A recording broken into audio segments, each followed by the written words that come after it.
Bonjour à tous. Comme je ne publiais plus de vidéos depuis quelques jours, certains d'entre vous m'ont contacté par email, c'est gentil, pour me demander si tout allait bien.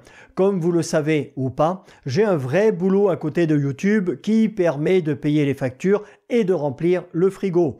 Il est donc prioritaire et ces derniers jours, il m'a pas mal occupé. Je n'ai donc même pas consulté la section commentaires où il y a dû y avoir des horreurs de dites. Je voulais en faire une sur les incendies de Los Angeles et les multiples problèmes qu'ont rencontrés les gens qui avaient des voitures électriques, mais le problème, c'est que c'est un peu comme les poupées russes cette histoire.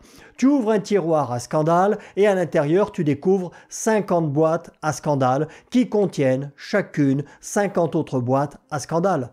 Comme celui de Christine Crowley, responsable des pompiers de Los Angeles et militante LGBT, qui considère que finalement, non, elle n'est pas payée pour effectuer son métier, mais pour défendre la cause LGBT. Donc, depuis 2022, date de sa prise de poste, plutôt que d'élaborer des stratégies pour éteindre plus efficacement les incendies ou les prévenir, elle a préféré militer pour défendre les idées LGBT, déclarant que son objectif principal, tenez-vous bien, n'était pas la sécurité des habitants de Los Angeles, non, mais le soutien de la diversité, de l'inclusion et de l'égalité. Donc on ne crée pas de couloir anti-feu dans la forêt, on n'entretient pas les canadaires, on ne forme pas le personnel, mais par contre on installe de fausses bornes à incendie peintes aux couleurs LGBT, si ils l'ont fait, qui ne sont pas raccordées au réseau d'eau. On fait cadeau des camions d'intervention qui sont totalement inutiles pour un défilé gay à l'Ukraine et le recrutement ne se fait pas sur les compétences mais sur la diversité. En Californie, où ça crame tous les ans et où la faille de San Andreas créera un jour un drame sans équivalent, agir ainsi, c'est meurtrier. Mais bon, comme chez les écolos bobos déconstruits LGBT, l'incompétence est la règle, ne vous en faites pas pour elle, on la félicitera quand même pour sa grande inefficacité. C'est ça la Californie. Donc bon, j'ai pas eu envie de vous en parler plus que ça. Les voitures électriques en hiver. On va faire un petit point. Je vous rappelle juste qu'avec une thermique, on a un peu plus froid pendant 2 minutes lorsqu'on fait le plein d'essence, mais celle-ci étant moins volatile en hiver qu'en été, notre plein nous coûte un peu moins cher et nos moteurs ont un meilleur rendement car l'air est plus dense, donc on consomme moins. Article rouleur électrique du 10 décembre 2024, écrit par Philippe Moureau. L'hiver s'attaque à votre voiture électrique. Voici comment limiter les dégâts. Page 2, écoutez bien. Chaque mot a son importance, c'est du caviar. Et n'oubliez pas qu'on a des fous à Bruxelles qui veulent tous nous faire rouler dans ces boues à piles. L'hiver apporte son lot de défis pour les propriétaires de voitures électriques. Que vous soyez un nouveau converti ou un conducteur expérimenté, il est crucial de comprendre comment le froid impacte votre véhicule. Voici un guide complet pour naviguer sereinement à travers la saison hivernale avec votre voiture électrique.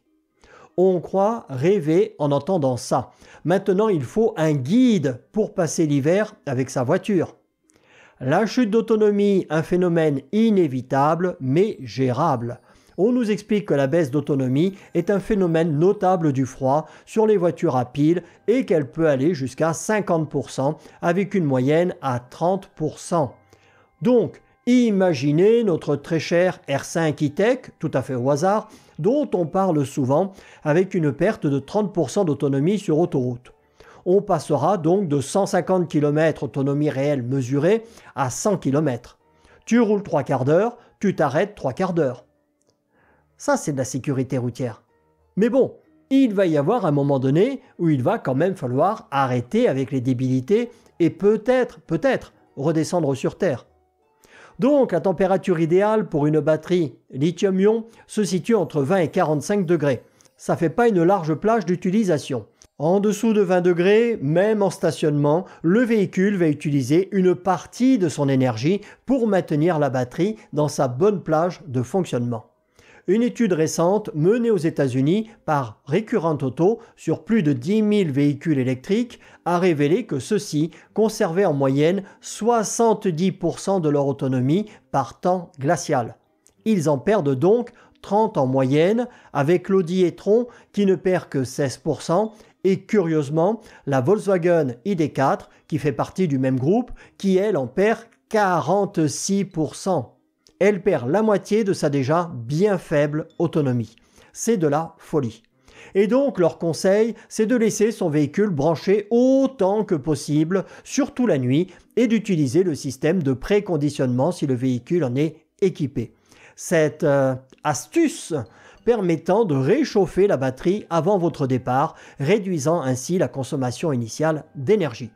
Donc, tu consommes de l'énergie pour, après, espérer en économiser. Oui, c'est logique.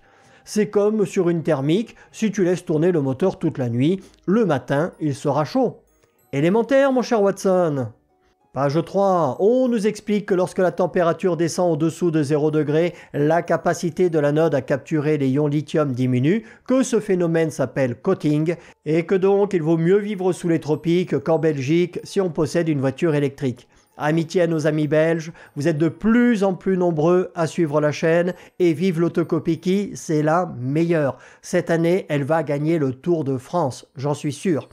Juste avant d'aborder la page 4, Ovoco. En ce début d'année, je ne peux pas ne pas vous parler d'Ovoco. J'ai vu qu'en dehors des meilleures chaînes YouTube, évidemment, ils communiquaient aussi à la télévision.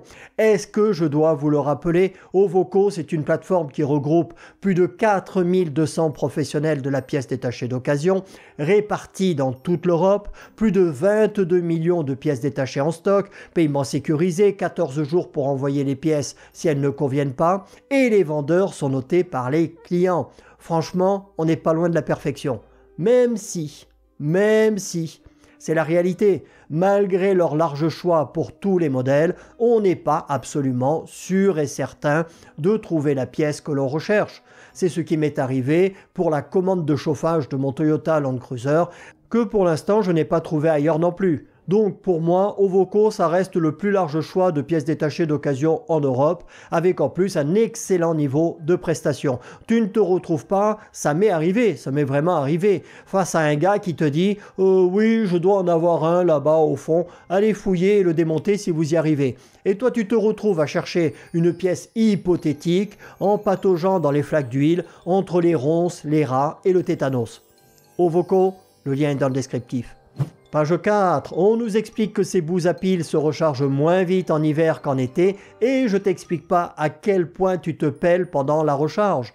Et on nous dit qu'il faut préconditionner le bloc batterie avant la recharge en le réchauffant et que si tu ne le fais pas, eh bien sur une borne rapide, tu n'obtiendras qu'une fraction de la vitesse de charge annoncée. Un peu comme un pistolet de gasoil qui coulerait au goutte à goutte.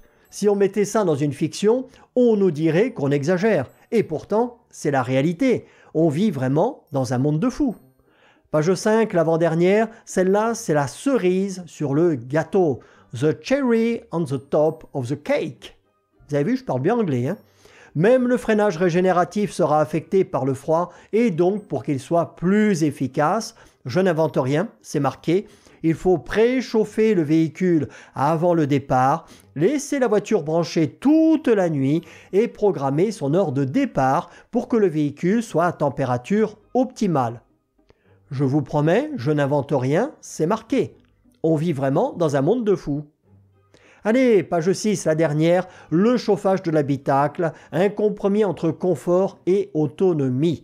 Contrairement au thermique qui récupère la chaleur du moteur, là, eh bien, il va falloir pomper de l'énergie dans la batterie pour ne pas avoir à s'habiller comme un esquimau dans la voiture. Et donc, ça c'est absolument extraordinaire. On te dit que selon Polestar, l'utilisation de la climatisation peut réduire l'autonomie de 41% en hiver. Donc, je ne veux pas être méchant, mais je reprends l'exemple de notre bien sympathique R5 e-Tech qui n'a déjà plus que 100 km d'autonomie en hiver sur l'autoroute. Si tu mets le chauffage, il t'en reste 60. Donc, tu roules une demi-heure, bien au chaud, et tu recharges pendant 3 quarts d'heure en te pelant. Eh bien oui, c'est ça le progrès. Et donc une fois de plus, il te donne quelques conseils. Privilégier l'utilisation des sièges et du volant chauffant, réduire la température de consigne de quelques degrés et opter pour le mode de recyclage de l'air intérieur. Et il conclut en nous disant que certains constructeurs innovent pour répondre à ce défi. Moi je veux bien, mais avec une thermique depuis 100 ans, c'est pas un défi d'arriver à réchauffer l'habitacle. Et donc, chez BMW, ils installent un chauffage radiant dans les accoudoirs, les panneaux de porte et le bas du tableau de bord. Cette approche permettant, semble-t-il, de chauffer efficacement les occupants sans solliciter excessivement les batteries. Ils sont extraordinaires ces gens. Ils créent des problèmes qui n'existaient pas jusqu'à présent, juste pour avoir le plaisir d'essayer de les résoudre. En parlant de froid, si vous avez des problèmes de batterie sur votre thermique ou voulez la préserver, n'oubliez pas mon code de réduction Vertigo30 qui vous accorde 20% de remise et les frais de port offerts sur toute la gamme de boosters gonfleurs et boosters gonfleurs GF Equo. Le mien, je m'en sers tous les jours. Salut à tous.